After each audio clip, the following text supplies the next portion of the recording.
بسم الله الرحمن الرحيم ألف لام ميم الله لا إله إلا هو الحي القيوم الحمد لله رب العالمين والصلاة والسلام على أشرف الأنبياء والمرسلين نبينا محمد وعلى آله وصحبه أجمعين وبعد يا أيها الذين آمنوا اتقوا الله حق تقاته ولا تموتن إلا وأنتم مسلمون اللهم علمنا ما ينفعنا وانفعنا بما علمتنا رب زدنا علما ബഹുമാനിയായ സഹോദരികളെ അസ്സലാമു അലൈക്കും വറഹ്മത്തുള്ളാഹി. കഴിഞ്ഞ ആഴ്ചയിലെ ദർസിന്റെ തുടർച്ചയാണ് ഇന്ന് പഠിക്കുവാനുള്ളത്. قال المصنف أبو جعفر الطحاوي رحمه الله قديم بلا ابتداء دائم بلا انتهاء لا يفنى ولا يبيد ولا يكون إلا ما يريد لا تبلغه الأوهام ولا تدركه الأفهام ولا يشبه الأنام حي لا يموت قيوم لا ينام. കഴിഞ്ഞ ദർസിൽ തൗഹീദിനെ സംബന്ധിച്ചായിരുന്നു വിശദീകരിക്കേണ്ടത്. അത് മുസന്നിഫ് ഗ്രന്ഥകാരൻ പറഞ്ഞതിലേറെ അല്പം വിശദീകരിച്ചായിരുന്നു നമ്മൾ പഠിക്കേണ്ടത്. അതിന് കാരണം നമ്മളുടെ നാട്ടിൽ ആ വിഷയങ്ങളിലൊക്കെ വന്നിട്ടുള്ള അപാകതകളും അബദ്ധധാരണകളും ഒക്കെ തിരുത്താൻ താല്പര്യമുള്ള ആളുകൾക്ക് മനസ്സിലാക്കുവാനും തിരുത്തുവാനും ഒക്കെ ഉദ്ദേശിച്ചുകൊണ്ടായിരുന്നു. അള്ളാഹു ഹക്കായി മനസ്സിലാക്കുവാനും അതനുസരിച്ച് ജീവിക്കുവാനും നമ്മൾക്ക് എല്ലാവർക്കും തൗഫീക്ക് നൽകുമാറാവട്ടെ എന്ന് നമുക്ക് എപ്പോഴും പ്രാർത്ഥിക്കാം. ഇന്നത്തെ ദർസിൽ പറയുന്നത് അതിന്റെ തുടർച്ചയാണ്. അള്ളാഹുവിനെ സംബന്ധിച്ചുള്ള പരിചയപ്പെടുത്തലാണ്. ലാ ഇലാഹ ഇല്ലാ ഹുവ, അള്ളാഹു അല്ലാതെ ആരാധ്യനില്ല. ഖദീമും ബിൽ ഇബ്തിദാ ദായിമും ബിൽ ഇന്തിഹാ. ഖദീമും ബിൽ ഇബ്തിദാ, തുടക്കമില്ലാത്ത ഖദീമാണ്. ഇവിടെ പ്രയോഗിച്ചിട്ടുള്ളത് ഖദീമ് എന്ന വാക്കാണ്. ഖദീമിന് ശരിക്കർത്ഥം പഴയത് എന്നാണല്ലോ നമ്മൾ പറയല്. എനിക്ക് രണ്ട് ഷൂ ഉണ്ട്, ഒന്ന് ഖദീമാണ് ഒന്ന് ജദീദ എന്ന് പറഞ്ഞാൽ ഒന്ന് പഴയതാണ്, അതായത് ഇപ്പൊ ഉപയോഗിക്കുന്ന ഷൂവിന്റെ മുമ്പ് വാങ്ങിയതാണ്, അല്ലെങ്കിൽ കുറച്ച് വർഷങ്ങൾക്ക് മുന്നേ വാങ്ങി അത് ഉപയോഗിച്ച് പഴയതായതാണ്. അതാണ് ഖദീമ് എന്ന് പറഞ്ഞാൽ. പക്ഷെ ആ അർത്ഥമല്ല ഇവിടെ ഉദ്ദേശിക്കുന്നത്. ഇവിടെ ഖദീമ് എന്ന് പറഞ്ഞെടുത്ത് തന്നെ പല പണ്ഡിതന്മാരും വിമർശനം ഉന്നയിച്ചിട്ടുണ്ട്. അതായത് അള്ളാഹുവിന്റെ അസ്മാഉൽ ഹുസ്നയിൽ പെട്ടതല്ല ഖദീമ് എന്ന വിശേഷണം. ശരിക്കും അള്ളാഹുവിനെ നമ്മൾ എന്തേ വിശേഷിപ്പിക്കാൻ പാടുള്ളൂ? അള്ളാഹു വിശേഷിപ്പിച്ചത് എങ്ങനെയാണോ അത് പറയാം. അള്ളാഹുവിന്റെ 99 പേരുകൾ ഹദീസുകളിൽ വന്നിട്ടുണ്ട്, ഖുർആനിലും അത് പറയാം. വേറെ ഒരുപാട് സിഫാത്തുകൾ വന്നിട്ടുണ്ട്, അത് നമുക്ക് സിഫത്തുകൾ പറയാം. അതല്ലാതെ നമ്മളുടെ നിരീക്ഷണത്തിൽ ശരിയായതും യോജിച്ചതുമായ കാര്യങ്ങൾ അള്ളാഹുവിനെ സംബന്ധിച്ച് നമ്മൾ പറയാൻ പാടില്ല. അത് നിഷിദ്ധമാണോ കുഫറാണോ എന്നൊക്കെയുള്ളതിൽ ഒരുപാട് തർക്കങ്ങളുണ്ട്. കുഫറാവുന്നതുണ്ട്, നിഷിദ്ധാവുന്നതുണ്ട്, അനുവദനീയായതുണ്ട്. അതാണ് അതിന്റെ ശരിയായ വീക്ഷണം. പണ്ഡിതന്മാർ പറഞ്ഞിട്ടുള്ള അക്വാലുകൾ നമ്മൾ പഠിച്ചു നോക്കിയാൽ. ഉദാഹരണത്തിന് അള്ളാഹുവിനെ സംബന്ധിച്ച് നമ്മൾ പടച്ച തമ്പുരാനെ എന്ന് പറയാറില്ലേ? അത് തെറ്റാവും. അത് അസ്മാഹുസിനല്ലേ, അത് മലയാളത്തിൽ നമ്മൾ പറയുന്ന വാക്കല്ലേ? അങ്ങനെ പറയാൻ പറ്റുമോ?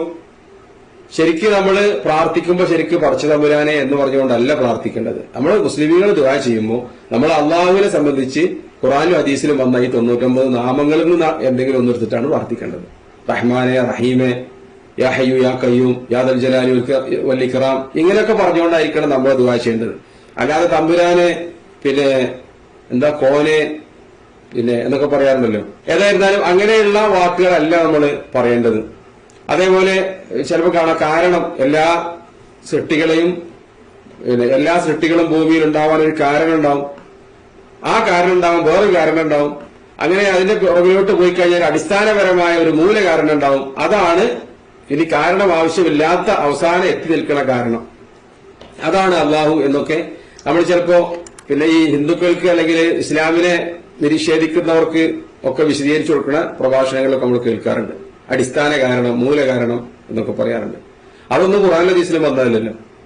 അതൊക്കെ മലയാളത്തിൽ നമ്മൾ പറയുന്നതാണ്. അപ്പൊ അങ്ങനെയുള്ള സംഗതികളിൽ അത് ഹറാമും കുഫറൊന്നുമല്ല.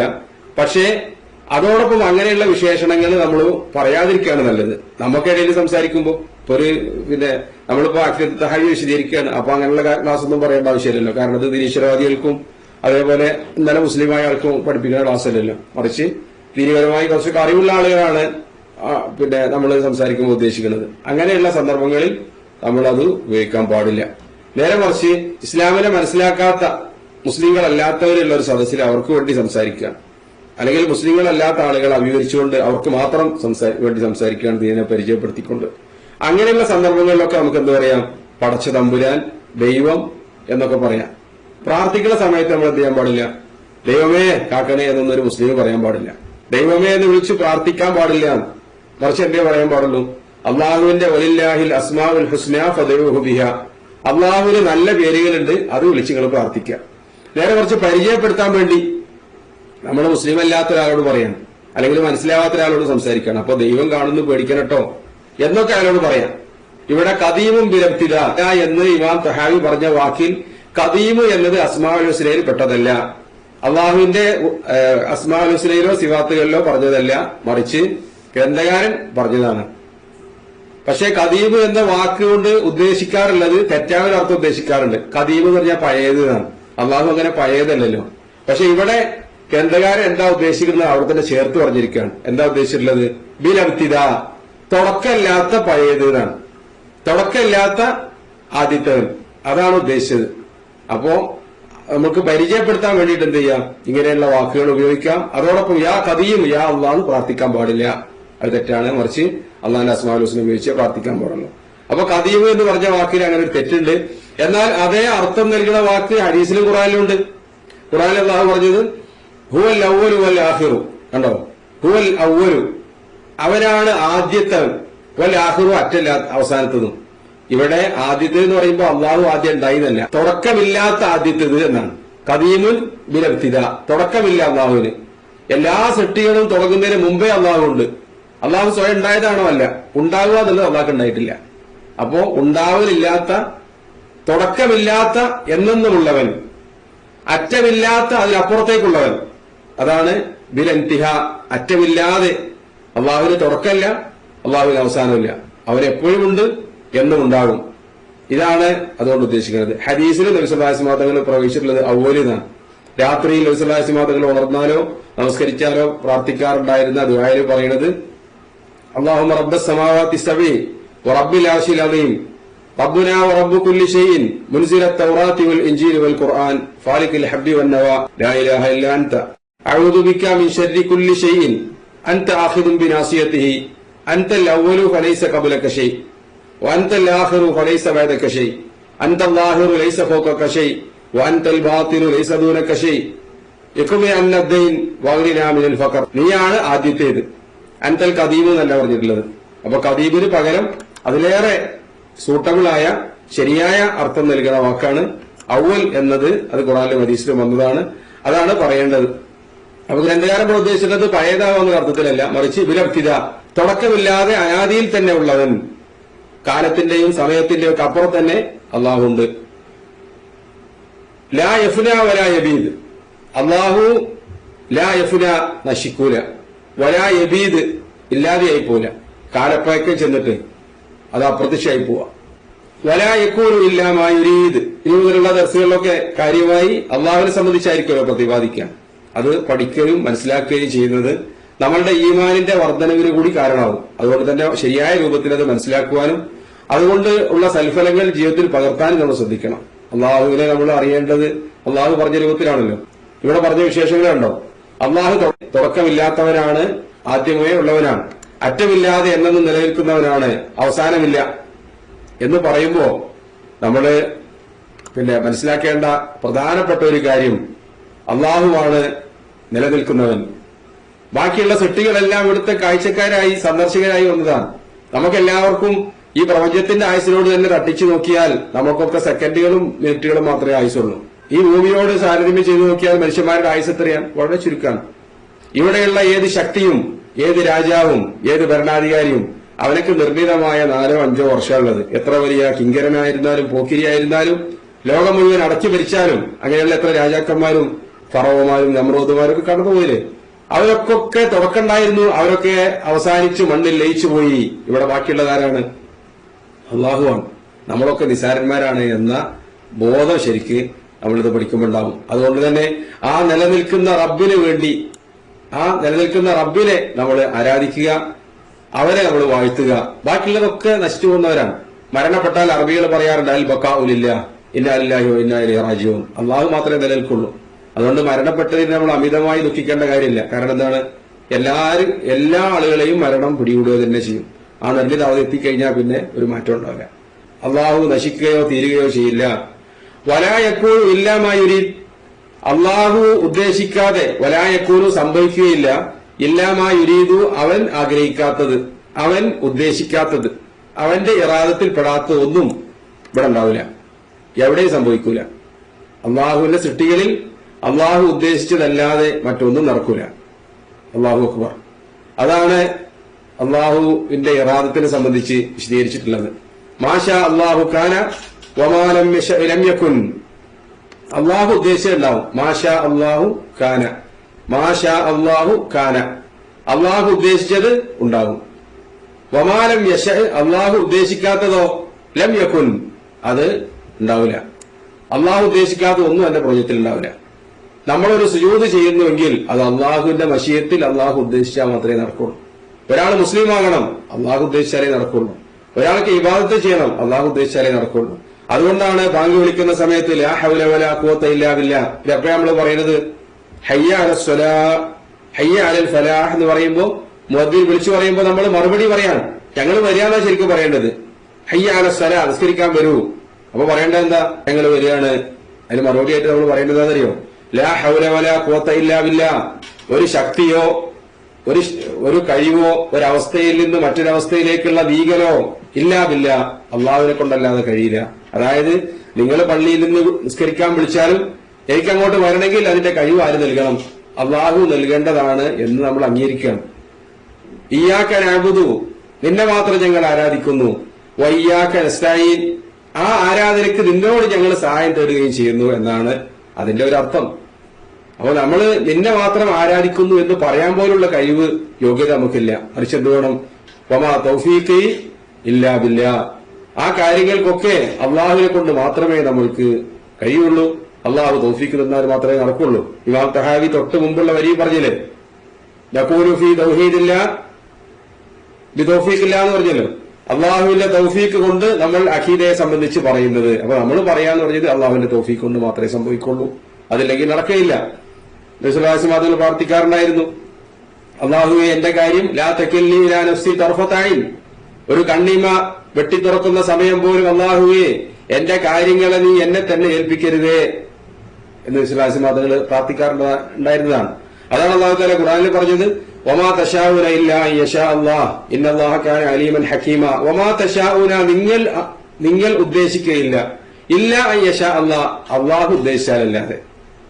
അപ്പോ വിശ്വാസിയുടെ വിശ്വാസവും കാഫിറിന്റെ അവിശ്വാസവും വിശ്വാസിയുടെ സൽക്കർമ്മങ്ങളും കാഫിറിന്റെ മഅസിയത്തും അള്ളാഹുവിന്റെ സാബിക്കായ മശീയത്തിനുള്ളതാണ്. അതിന്റെ ഉള്ളിൽ നിന്നോട് മാത്രമേ നമുക്ക് ചിന്തിക്കാൻ പറ്റുള്ളൂ.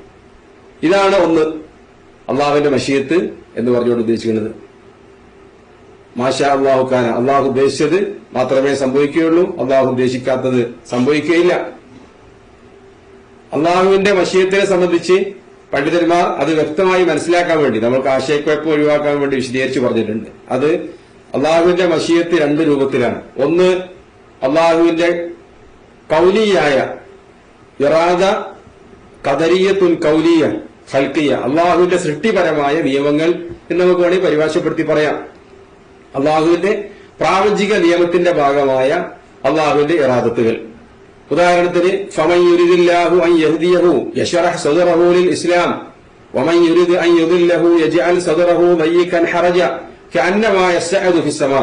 അള്ളാഹു ആരെയെങ്കിലും ഹിദായത്തിലാക്കാൻ ഉദ്ദേശിച്ചാൽ യശ്റഹ് സദ്റഹു ലിൽ ഇസ്ലാം, അയാൾക്ക് മുസ്ലിം ആവാനൊരു വാസന ഉണ്ടാവും. ഇസ്ലാമിനെ പറ്റി കേട്ടാൽ അയാൾ മുസ്ലിം ആവും. അതല്ലെങ്കിൽ അയാൾ പഠിച്ച് അന്വേഷിച്ച് കണ്ടെത്തി മുസ്ലിം ആവുകയാണ്. വമൻ യുരിദ് അൻ യുദില്ലഹു, അള്ളാഹു ആരെങ്കിലും വഴികേടിലാക്കാനാണ് അവന്റെ മശിയത്തെങ്കിൽ യജ്അൽ സദ്റഹു ദയ്യിഖൻ ഹറജ, അവൻ പള്ളിക്കരയിൽ താമസിച്ചാലും അയാൾക്ക് അത് തോന്നൂല, അയാൾക്കത് മനസ്സിലാവില്ല. അയാൾക്ക് മുസ്ലിം ആവണം എന്നാരെങ്കിലും പറഞ്ഞാൽ അല്ലെങ്കിൽ അതിലേക്ക് ചിന്തിച്ചാൽ തന്നെ അയാളുടെ മനസ്സ് ദയ്യിഖൻ ഹറജ കഅന്നമാ യസ്അദു ഫിസ് സമാ, ആകാശത്തേക്ക് വലിച്ചുകൊണ്ടുപോകുന്നത് പോലെ അയാളുടെ മനസ്സ് ഇടുങ്ങി പോകുന്ന. ഇതൊക്കെ വലിയ ശാസ്ത്രീയ പ്രയോഗം കൂടിയാണ്. വാനത്തേക്ക് കയറി പോകുമ്പോൾ മനുഷ്യന് അവസാനം ശ്വാസം മുട്ടൽ അനുഭവപ്പെടും എന്നൊക്കെ പണ്ഡിതന്മാർ പറഞ്ഞിട്ടുണ്ട്. അപ്പൊ ചുരുക്കത്തില് അള്ളാഹു ആണ് രണ്ടും ഉദ്ദേശിച്ചത്. എന്ത്? മനസ്സ് വിശാലമാക്കാൻ ഈമാനുള്ള ആളുകൾക്ക് മനസ്സ് വിശാലമാക്കി കൊടുക്കുന്നത് അള്ളാഹുവാണ്. കുഫറിന് ആളുകളുടെ മനസ്സ് ഇറക്കി കൊടുക്കുന്നതും അള്ളാഹുവാണ്. ഇത് അവന്റെ പ്രാപഞ്ചിക നിയമത്തിന്റെ ഭാഗമാണ്. ഈ ഭൂമി എങ്ങനെ ചലിക്കണം, സൂര്യൻ എത്ര കൊല്ലം ആയുസ്സുണ്ടാവണം, എങ്ങോട്ടാണ് കാറ്റ് ചലിക്കേണ്ടത്, എങ്ങോട്ടാണ് നദികൾ ഒഴുകേണ്ടത്, എവിടെ നിന്നാണ് പുറപ്പെടേണ്ടത്, എവിടെയാണ് അവസാനിക്കേണ്ടത്, ഈ കാര്യങ്ങളെല്ലാം അള്ളാഹുവിന്റെ പ്രാപഞ്ചിക നിയമത്തിന്റെ ഭാഗമാണ്. ഇത് നമ്മളുടെ ഹിദായത്തിന്റെ വിഷയത്തിൽ അങ്ങനെ തന്നെയാണ്. ഉദാഹരണത്തിന് എത്ര സൂര്യന്മാര് വേണം, എത്ര ചന്ദ്രന്മാര് വേണം, എവിടെ മഴ പെയ്യണം, ഇതാരും തീരുമാനിച്ചതാ? അള്ളാഹു തീരുമാനിച്ചതാണ്. അതേപോലെ എത്ര വ്യക്തികൾ മുസ്ലിം ആവണം, ഒരാൾ ഏത് സമയത്ത് നിസ്കരിക്കണം, ഇതും അള്ളാഹുവിന്റെ തീരുമാനത്തിന്റെ ഭാഗമാണ്. പ്രവാചകന്മാര് പറഞ്ഞില്ലേ, സാലിഹ് നബി അലൈഹി സ്വലാം പറയാണ്, വലാ യൻഫഅകും നുസ്ഹി ഇൻ അറദ്തു അൻ അൻസഹ ലക്കും ഇൻ കാന അല്ലാഹു യുരീദു അൻ യുഗ്വിയക്കും. എന്റെ ഉപദേശം നിങ്ങൾക്ക് യാതൊരു പ്രയോജനവും ചെയ്യൂല, ഞാൻ നിങ്ങളെത്ര ഉപദേശിച്ചാലും. ഇൻ കാന അല്ലാഹു യുരീദു അൻ യുഗ്വിയക്കും, അള്ളാഹു നിങ്ങൾക്ക് ഹിദായത്ത് നൽകാതെ നിങ്ങളെ വഴിപിഴപ്പിക്കാനാണ് തീരുമാനിച്ചതെങ്കിൽ എന്റെ ഉപദേശം കൊണ്ട് പിന്നെ എന്ത് കാര്യമാണ്? ഞാൻ നിങ്ങളെ ഒരുപാട് ഉപദേശിച്ചു, നിങ്ങളോട് മുസ്ലിമാവാൻ പറഞ്ഞു, പക്ഷേ കൗമ മുസ്ലിമാവില്ല. അപ്പൊ അദ്ദേഹം സ്വയം ആശ്വസിക്കുകയാണ്, അള്ളാഹു നിങ്ങൾക്ക് ഹിദായത്ത് വിധിച്ചിട്ടില്ലെങ്കിൽ പിന്നെ ഞാൻ നിങ്ങൾക്ക് എത്ര വേദം ഓതിയിട്ട് എന്താ എന്നാ പ്രവാചകൻ പറഞ്ഞു എന്നാണ്. അപ്പൊ ഇതാണ് പ്രാപഞ്ചിക നിയമം. അപ്പോ മൂസാ നബി അലൈഹി ഇസ്ലാമിനെ ഹിദായത്ത് നൽകിയതും പ്രവാചകനാക്കിയതും അള്ളാഹുവാണ്, അള്ളാഹുവിന്റെ പ്രാപഞ്ചിക നിയമത്തിന്റെ ഭാഗമാണ്. അതേപോലെ ഫറോവയെ കാഫിറാക്കിയതും നിഷേധിയാക്കിയതും അള്ളാഹുവിന്റെ തീരുമാനത്തിന്റെ ഭാഗമാണ്. വമാ തശാഊന ഇല്ലാ ഇൻഷാ അല്ലാഹു റബ്ബുൽ ആലമീൻ, അള്ളാഹുവിന്റെ തീരുമാനം ഇല്ലാതെ ഒന്നും നടക്കൂല, അതിന്റെ ഭാഗം തന്നെയാണ് ആ സംഭവിച്ചിട്ടുള്ളത്. അതോടൊപ്പം അള്ളാഹു നമ്മളോട് വിശ്വാസിയാവാൻ കൽപ്പിച്ചിട്ടുണ്ട്.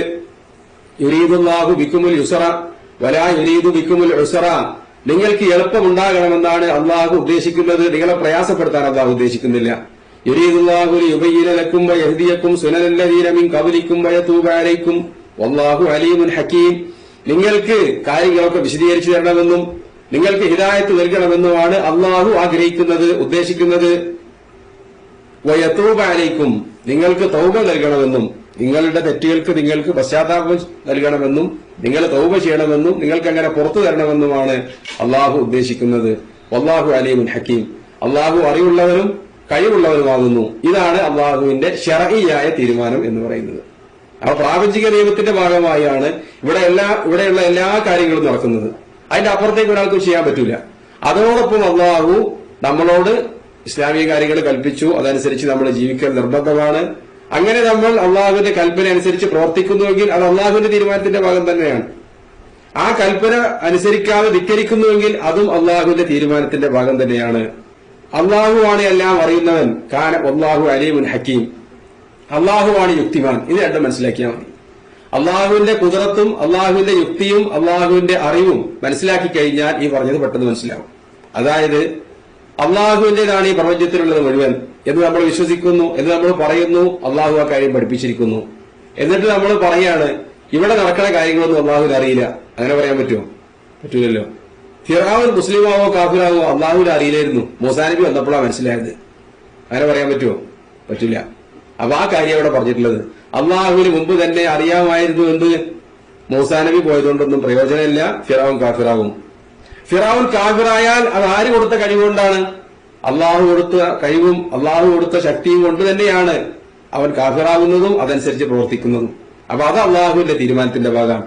എന്നിട്ടും അള്ളാഹു മൂസാ നബിയോട് പറയാണ്, വഖൂലാ ലഹു ഖൗലൻ ലയ്യിന, നിങ്ങൾ അവന്റെ അടുക്കൽ പോയിട്ട് നല്ല രൂപത്തിൽ ഉപദേശിക്കുക. ലഅല്ലഹു യതദക്കറു ഔ യഖ്ശ, അല്ലേ?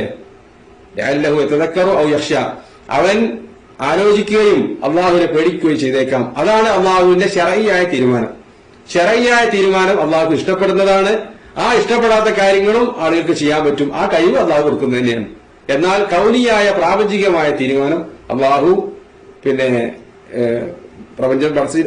പ്രാപഞ്ചിക സൃഷ്ടിപ്പിന് മാത്രമല്ല അതിന്റെ ഭാഗം തന്നെയായ നമ്മളുടെ ഒക്കെ ജീവിതത്തിലും ആ തീരുമാനങ്ങളുണ്ട്.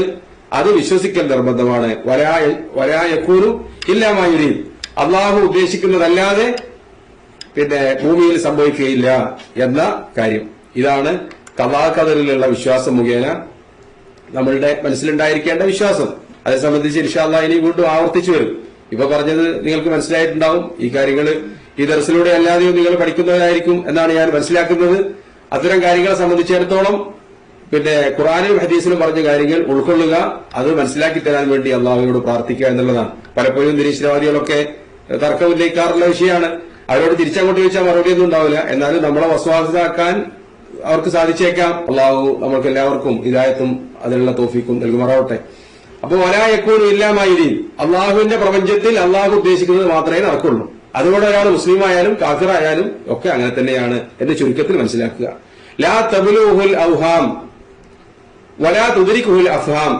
ലാ തബ്ലൂഹു, അവനെ എത്തിപ്പിടിക്കാൻ സാധിക്കുകയില്ല, അൽ ഔഹാമു, സങ്കല്പങ്ങൾക്ക്, വലാ തുദ്രിക്കുഹു, അവനെ പിടികൂടുകയില്ല, അൽ അഫ്ഹാം, മനസ്സിലാക്കലുകൾക്ക്. അപ്പോ ഔഹാമിലൂടെ, സങ്കല്പങ്ങളിലൂടെ അള്ളാഹുവിനെ കണ്ടെത്താൻ പറ്റൂല. വലാ തുദ്രിക്കുഹു, അള്ളാഹുവിനെ കണ്ടെത്താൻ പറ്റൂല, അൽ അഫ്ഹാമു, ഇൽമിലൂടെയും. രണ്ട് കോലത്തിലൂടെയും. ഒന്ന് സങ്കല്പിക്കുക, നമ്മളിങ്ങനെ പറയാ അള്ളാഹ് ഇപ്പൊ ഈ പ്രപഞ്ചം ഉണ്ടായത് എങ്ങനെയാണ്, അതെങ്ങനെ, അപ്പൊ അതിന്റെ പിന്നിൽ എന്തായിരുന്നു, അത് അള്ളാഹു ഉണ്ടാക്കിയതാണ് എന്ന് പറഞ്ഞുകൊണ്ട് കൃത്യമായി അള്ളാഹുവിനെ മനസ്സിലാക്കാൻ പറ്റൂല. അതിലൂടെ നമുക്കൊരു തെളിവിലൂടെ അവിടെ എത്താം. അതിനപ്പുറത്തേക്ക് അള്ളാഹു എങ്ങനെയാണ് ആ റബ്ബ് എന്ന് മനസ്സിലാക്കാൻ ഈ ശാസ്ത്രത്തിലൂടെ കഴിയില്ല. അപ്പൊ സങ്കല്പത്തിലൂടെ എന്ത് ചെയ്യാൻ പറ്റൂല, അവിടെ എത്തിപ്പെടാൻ പറ്റൂല. വൽ അഫ്ഹാം, ഇനി ഇൽമിലൂടെയും, ശരിയായ ഇൽമിന്റെ അടിസ്ഥാനത്തിൽ ശാസ്ത്രീയപരമായ ലബോറട്ടറിയിലുള്ള പരിശോധന, കൊറോണ ടെസ്റ്റ്, അങ്ങനെയുള്ള പലയാതി ടെസ്റ്റുകളൊക്കെ ഉണ്ടല്ലോ നമുക്കറിയുന്നത്, അതിലൂടെ ടെസ്റ്റ് ചെയ്ത് പരിശോധിച്ചുകൊണ്ട് അള്ളാഹിനെ കണ്ടെത്താൻ പറ്റില്ല. കാരണം എന്താ, നമ്മളുടെ പരീക്ഷണങ്ങളൊക്കെ പദാർത്ഥ ലോകത്ത് സംഭവിക്കുന്നതാണ്. അള്ളാഹു പദാർത്ഥാതീതനാണ്, പദാർത്ഥങ്ങളുടെ അപ്പുറത്താണ്. അപ്പൊ നമുക്ക് ടെസ്റ്റ് നടത്താനോ പരിശോധിച്ച് നോക്കാനോ മണത്ത് നോക്കാനോ സ്പർശിച്ചു നോക്കാനോ അതിലൂടെ ഒന്നും കഴിയില്ല. ഈ കാര്യമാണ് പറഞ്ഞിട്ടുള്ളത്. ലാ തുദ്രിക്കുൽ അഫ്ഹാം വലാ തബ്ലൂഹുൽ ഔഹാം. നമ്മൾക്ക് സങ്കല്പിച്ചുകൊണ്ടോ നമ്മൾക്ക് പഠിച്ചോ വായിച്ചോ അത് മനസ്സിലാക്കാൻ പറ്റൂല. അള്ളാഹുവിന്റെ ദാത്തിനെ സംബന്ധിച്ചാണ് ഈ പറയുന്നത്. അള്ളാഹുവിന്റെ പരിശുദ്ധ ദാത്തിനെ സംബന്ധിച്ച് ഈ കാര്യങ്ങൾ നമുക്ക് കണ്ടെത്താൻ പറ്റൂല. അതല്ലെങ്കിൽ അറിവിലൂടെയും കാര്യങ്ങളിലൂടെയൊക്കെ നമ്മൾക്ക് ചിന്തയിലൂടെയൊക്കെ ഒരുപാട് കാര്യങ്ങൾ അള്ളാഹുവിന്റെ ആസാറുകളെ നമുക്ക് കണ്ടെത്താൻ പറ്റും.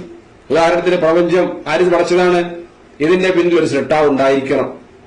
ഭൂമി ആര് പടച്ചതായിരിക്കും, അത് ദൈവങ്ങളോ അത് വിഗ്രഹങ്ങളോ ഔലിയാക്കന്മാരോ പ്രവാചകന്മാരോ പടച്ചായിരിക്കൂല. കാരണം അവരൊക്കെ ജീവിക്കുകയും മരിക്കുകയും ചെയ്തവരാണ്. അപ്പൊ എല്ലാ കഴിവുമുള്ള മരിക്കാത്ത ഒരാളായിരിക്കണം ഭൂമി പടച്ച് പരിപാലിക്കുന്നത് എന്ന് നമുക്ക് മനസ്സിലാക്കാൻ പറ്റും. ആ കാര്യമല്ല പറഞ്ഞത്.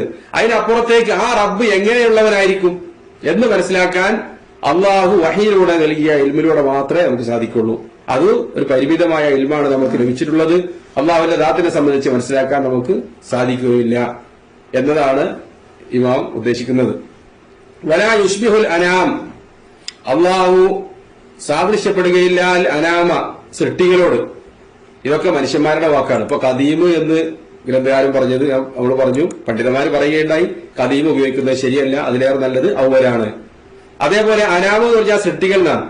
ശരിക്കും അനാമ് എന്ന് പറഞ്ഞാൽ സൃഷ്ടികൾ എന്നും അർത്ഥമുണ്ട്, മനുഷ്യന്മാര് മാത്രം എന്നും അർത്ഥമുണ്ട്. വൽ അർള വദഅഹാ ലിൽ അനാം, ഭൂമി സൃഷ്ടികൾക്ക് വേണ്ടി പടച്ചു എന്ന് പ്രയോഗിച്ചിട്ടുണ്ട്, മനുഷ്യന്മാർക്കെന്ന് പ്രയോഗിച്ചിട്ടുണ്ട്. അപ്പൊ വലാ യുസ്ബിഹുൽ അനാം എന്ന് പറഞ്ഞാൽ മനുഷ്യന്മാർക്ക് മാത്രമല്ല, ഒരു സൃഷ്ടിയോടും അള്ളാഹു സാദൃശ്യപ്പെടൂല, ഒരു സൃഷ്ടിയും അള്ളാഹുവിനെ പോലെ ഉണ്ടാവില്ല. അപ്പോ വളരെ കൃത്യമായിട്ടുള്ളത് ശരിക്ക് ഖുർആനിലും ഹദീസിലും പറഞ്ഞ രൂപത്തിൽ തന്നെ പറയലാണ്. വലാ യുസ്ബിഹുൽ അനാം, മനുഷ്യന്മാരുടെ വാക്കുകളിലും പിന്നെ പ്രയോഗങ്ങളിലും ഒക്കെ എഴുത്തിലും ഒക്കെ എപ്പോഴും കുറച്ചിലുകൾ ഉണ്ടാവാം. അള്ളാഹുവിന്റെ കലാമിനും വാക്കുകൾക്കും മാത്രമാണ് പരിപൂർണതയുള്ളത്. ഹയ്യുൻ ലാ യമൂത്ത് ഖയ്യൂമുൻ ലാ യനാം. ഹയ്യുൻ, അള്ളാഹു ജീവിക്കുന്നവനാണ്, ലാ യമൂത്തു, അവൻ മരിക്കുകയില്ല. ഖയ്യൂമുൻ ലാ യനാം, ഖയ്യൂമുൻ, അവൻ നാഥനാണ്, എല്ലാത്തിന്റെയും നേതൃത്വം അള്ളാഹുവിന്റെ അടുക്കലാണ്. ലാ യനാമു, അവൻ ഉറങ്ങുകയില്ല. അല്ലാഹു അക്ബർ. ഇതിനെ സംബന്ധിച്ചാണ് ഹയ്യുൽ ഖയ്യൂം, ഹയ്യ് ഖയ്യൂം എന്നീ രണ്ട് സിഫത്തുകളെ സംബന്ധിച്ചാണ്, ആ രണ്ട് പേരുകളെ സംബന്ധിച്ചാണ് ഹയ്യുൻ ഖയ്യൂം.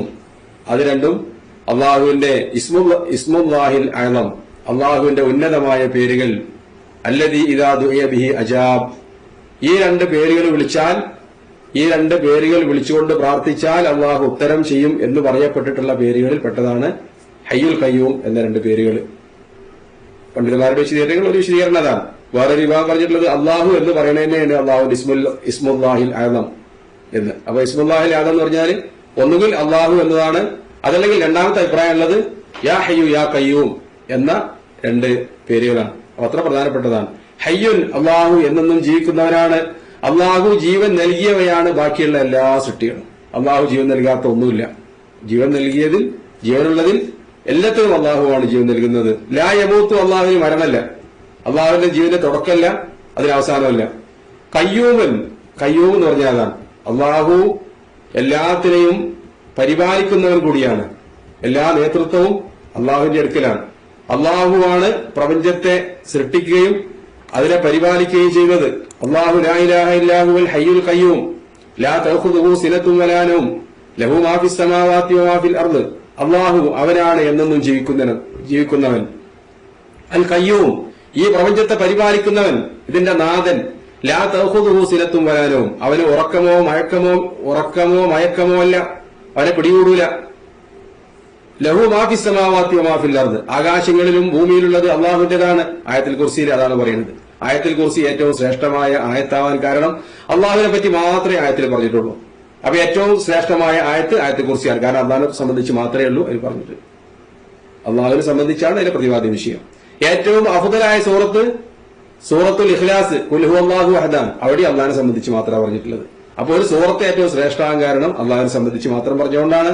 ഒരായത്തെ ഏറ്റവും ശ്രേഷ്ഠമാകാൻ കാരണം അള്ളാഹുവിനെ മാത്രം പറഞ്ഞുകൊണ്ടാണ്. ഹയ്യുൽ ഖയ്യൂം അല്ലെങ്കിൽ ഹയ്യുൽ ഖയ്യൂം എന്ന് പറയുന്നത് അള്ളാഹുവിന്റെ ആ രണ്ട് വിശേഷണങ്ങളെ മാത്രം നമ്മളെ പഠിപ്പിക്കുകയല്ല, അതിലൂടെ നമ്മൾക്കുണ്ടായിരിക്കേണ്ട നേരത്തെ പറഞ്ഞ ഈമാനികമായ വശം. അള്ളാഹുവാണ് ഈ പ്രപഞ്ചത്തെ പരിപാലിക്കുന്നവൻ. ലോകം മുഴുവൻ അള്ളാഹുവിന്റെ നിയന്ത്രണത്തിലാണ്. ഒരു സൃഷ്ടിക്കും അതിന് സാധ്യമല്ലല്ലോ. അതുകൊണ്ട് അള്ളാഹുവിന്റെ ഈ വിശേഷണങ്ങൾ മനസ്സിലാക്കുമ്പോൾ ഈമാനികപരമായി നമ്മളുടെ അടുക്കല് അള്ളാഹുവിന്റെ വിശേഷങ്ങൾ മനസ്സിലാക്കുമ്പോൾ അള്ളാഹു ഖുർആനിൽ പറഞ്ഞതുപോലെ ഇന്നല്ലാഹ യുംസിക്കു സമാവാതി വൽ അർള അൻ തസൂല, ഈ ആകാശഗോളങ്ങളെയും ഭൂമിയെയും അത് പിടുത്തം വിട്ടു പോവാതിരിക്കാൻ അതിനെ പിടിച്ചു വെച്ചിട്ടുള്ളത് അള്ളാഹുവാണ്. വലയിൻ ജാലത്ത, അതെങ്ങാനും അതിന്റെ നിയന്ത്രണം വിട്ട് പോയി കഴിഞ്ഞാൽ ഇൻ അംസകഹുമാ മിൻ അഹദിൻ മിൻ ബഅദിഹി, അള്ളാഹുവിന് ശേഷം പിന്നെ ആരാണ് അതിനെ നോക്കാനുള്ളത്? ആരുമില്ല. ശാസ്ത്രജ്ഞന്മാരൊക്കെ പലപ്പോഴും പറയാറുണ്ട്, ഒരു ഗ്രഹം അവിടുന്ന് ലക്ഷ്യം തെറ്റി വന്നിട്ടുണ്ട്, എന്നിട്ട് പിന്നെ അതിനെപ്പറ്റി വാർത്തയൊന്നും കേൾക്കൂല. എവിടെ പോയത്? അള്ളാഹുവാണ് ആ കാര്യങ്ങൾ നിയന്ത്രിക്കുന്നത്. യസ്അലുഹു മൻ ഫിസ് സമാവാതി വൽ അർളി, പ്രപഞ്ചത്തിലുള്ള മുഴുവൻ ആളുകളും അള്ളാഹുവിനോട് ചോദിച്ചുകൊണ്ടിരിക്കുകയാണ്. കണ്ടോ, ഇവിടെ പറഞ്ഞത് മൻഫിൽ അർദിന് മാത്രമല്ല, ഭൂമിയിലുള്ള മനുഷ്യന്മാര് മാത്രമല്ല, ആകാശ ലോകത്ത് എത്രയോ ജീവജാലങ്ങളുണ്ട്, മലായിക്കത്തുകളുണ്ട്, ജിന്നുകളുണ്ട്. അതൊക്കെ അള്ളാഹുവിനോട് പ്രാർത്ഥിച്ചുകൊണ്ടിരിക്കുകയാണ്. കുല്ല യൗമിൻ ഹുവ ഫീ ഷഅൻ, അവൻ എല്ലാ ദിവസവും ആ കാര്യങ്ങളിൽ വ്യാപൃതനാണ്. സൃഷ്ടികളുടെ കാര്യം പരിഹരിക്കുന്നതിൽ, ഈ പ്രപഞ്ചത്തിനെ നിയന്ത്രിക്കുന്നതിൽ. അഫമൻ ഹുവ ഖായിമുൻ അലാ കുല്ലി നഫ്സിൻ ബിമാ കസബത് വജഅലൂ ലില്ലാഹി ശുറകാ, അള്ളാഹുവാണ് മുഴുവൻ ജീവജാലങ്ങളും പ്രവർത്തിക്കുന്ന പ്രവൃത്തി സൂക്ഷിച്ചു വെച്ചിട്ടുള്ളത്. എന്തൊക്കെ ചെയ്തു, ഇന്ന വ്യക്തി ഇന്ന സമയത്ത് എന്ത് പ്രവർത്തിച്ചു, അള്ളാഹുവിന്റെ അടുക്കൽ അത് റെക്കോർഡിലുണ്ട്. ഇവിടെ ഭൂമിയിലുള്ള ദൈവങ്ങളൊക്കെ ഉണ്ടോ? ഭൂമിയിൽ ജീവിക്കുകയും മരണപ്പെട്ടു പോവുകയും ചെയ്ത കോടാനുകൂടി ദൈവങ്ങളെന്ന് പറയപ്പെട്ടിട്ടുള്ള കള്ളദൈവങ്ങളടുത്ത് ഇങ്ങനെ വല്ല സൂക്ഷിപ്പ് രേഖയുണ്ടോ? ഒന്നുമില്ല. പിന്നെ ആരെടുത്താണുള്ളത്? അള്ളാഹുവിന്റെ അടുക്കൽ മാത്രമാണ്. അതുകൊണ്ട് യാ ഹയ്യു യാ ഖയ്യൂം, എല്ലാത്തിനും ജീവൻ നൽകുന്ന, എല്ലാത്തിനെയും മരിപ്പിക്കുന്നവനാണ് അവൻ. അവൻ മരിച്ചുപോലല്ലോ. അതുകൊണ്ട് ആ ഹയ്യുൽ ഖയ്യൂമായ റബ്ബിനോട് പ്രാർത്ഥിക്കുക, അവനെ മനസ്സിലാക്കുക, അവന്റെ കഴിവിനെ തിരിച്ചറിയുക, പ്രപഞ്ചത്തിലെ സൃഷ്ടികളിലേക്ക് കൈനീട്ടാതിരിക്കുക, അവരോട് ചോദിക്കാതിരിക്കുക. അതാണ് യാ ഹയ്യു യാ ഖയ്യൂം എന്ന് പറയുമ്പോൾ നമ്മൾ മനസ്സിലാക്കേണ്ടത്. ഖുർആനിലെ 3 ആയത്തുകളിലൂടെ ആ ഹയ്യുൽ ഖയ്യൂം എന്നത് പ്രത്യേകം വന്നിട്ടുണ്ട്. അല്ലാഹു ലാ ഇലാഹ ഇല്ലാഹു അൽ ഹയ്യുൽ ഖയ്യൂം, അലിഫ് ലാം മീം, അല്ലാഹു ലാ ഇലാഹ ഇല്ലാഹു അൽ ഹയ്യുൽ ഖയ്യൂം നസ്സല അലൈക്കൽ കിതാബ ബിൽ ഹഖ്, സൂറത്ത് ആൽ ഇംറാനിൽ. അൽ ബഖറയിൽ നേരത്തെ ആയത്തുൽ കുർസിയിൽ വന്നിട്ടുണ്ട്. അതേപോലെ സൂറത്ത് താഹയിൽ വഅനത്തിൽ വുജൂഹു ലിൽ ഹയ്യുൽ ഖയ്യൂം എന്ന് വന്നിട്ടുണ്ട്. ആ ഹയ്യുൽ ഖയ്യൂം എന്ന വിശേഷണം അള്ളാഹുവിന് ഏറ്റവും ഇഷ്ടപ്പെട്ട പേരുകളാണ്. അത് വിളിച്ച് പ്രാർത്ഥിക്കുക. നബി സല്ലല്ലാഹു അലൈഹി വസല്ലം ഒരിക്കൽ പ്രഭാഷണം നടത്തിക്കൊണ്ട് പറഞ്ഞു, ഇന്നല്ലാഹ ലാ യനാമു വലാ യംബഗി ലഹു അൻ യനാം, അള്ളാഹു ഉറങ്ങൂല. ഖയ്യൂമുൻ ലാ യനാം, ഈ കാര്യങ്ങളൊക്കെ നോക്കണതാരാ? അള്ളാഹുവാണ് എന്നൊക്കെ പ്രത്യേകം തന്നെ പറയാനുള്ള ഒരു കാരണം കൂടിയുണ്ട്. സൂറത്ത് ഖാഫിന്റെ അവസാനത്തിൽ അള്ളാഹു പറഞ്ഞില്ലേ, വലഖദ് ഖലഖന സ്സമാവാതി വൽ അർള വമാ ബൈനഹുമാ ഫീ സിത്തത്തി അയ്യാമിൻ വമാ മസ്സനാ മിൻ ലുഗൂബ്, ഈ പ്രപഞ്ച ലോകത്തെ 6 ഘട്ടങ്ങളിലായി പടച്ചത് അള്ളാഹുവാണ്. എന്നിട്ട് അള്ളാഹുവിന് ഒരു തളർച്ച പോലും ബാധിച്ചില്ല. പഴയ നിയമം എന്ന് പറഞ്ഞ് ക്രിസ്ത്യാനികളും യഹൂദന്മാരും കൊണ്ടു നടക്കുന്ന ഗ്രന്ഥത്തിൽ പറയുന്നത് അള്ളാഹു 6 ദിവസം കൊണ്ട് ഭൂമിയെ ലോകമൊക്കെ പടച്ചു, എന്നിട്ട് കുഴങ്ങി 7ാമത്തെ ദിവസം ശനിയാഴ്ച കിടന്നുറങ്ങിയെന്നാണ്. ഞങ്ങളൊന്നുമില്ല. അതിനുള്ള മറുപടി അള്ളാഹു പറയാണ്, വമാ മസ്സനാമില്ലൂ, കിടന്നുറങ്ങാനുള്ള ക്ഷീണം പോയിട്ട് എനിക്കൊരു തളർച്ച പോലും ബാധിച്ചിട്ടില്ല ഈ പ്രപഞ്ചത്തിനെ സൃഷ്ടിച്ചത് എന്നാണ്. അങ്ങനെ കഴിവുള്ളവനാണ് ആ റബ്ബ്. ലാ യംബഗി ലഹു അൻ യനാം, അവൻ കണ്ണ് അടക്കൂല, അവന് തുറക്കം ബാധിക്കൂല. യഖ്ഫദുൽ ഖിസ്ത വയർഫഉഹു, അവൻ ആ നീതിയുടെ തുലാസ് താഴ്ത്തുകയും ഉയർത്തുകയും ചെയ്തുകൊണ്ടിരിക്കുകയാണ്. ആർക്ക് എന്തെപ്പോ കൊടുക്കണം എന്നതിന്റെ അടിസ്ഥാനത്തിൽ ഓരോരുത്തർക്കും അവൻ നൽകിക്കൊണ്ടിരിക്കുകയാണ് എന്നാണ് ഇതിലൂടെ പറയുന്നത്. ബാക്കിയുള്ള വചനങ്ങളിലൂടെയും അള്ളാഹുവിന്റെ ഉന്നതമായ നാമങ്ങളെ സംബന്ധിച്ചും വിശേഷണങ്ങളെ സംബന്ധിച്ചൊക്കെയാണ് ഷെയ്ഖ് അവറുകൾ പറയുന്നത്. ഇൻഷാ അല്ലാഹ് അടുത്ത ദിവസങ്ങളിൽ അത് പഠിക്കുവാൻ അള്ളാഹു നമ്മൾക്ക് തൗഫീഖ് നൽകുമാറാവട്ടെ. ربنا تقبل منا انك انت السميع العليم وتب علينا انك انت التواب الرحيم واخر دعوانا الحمد لله رب العالمين. السلام عليكم ورحمه الله.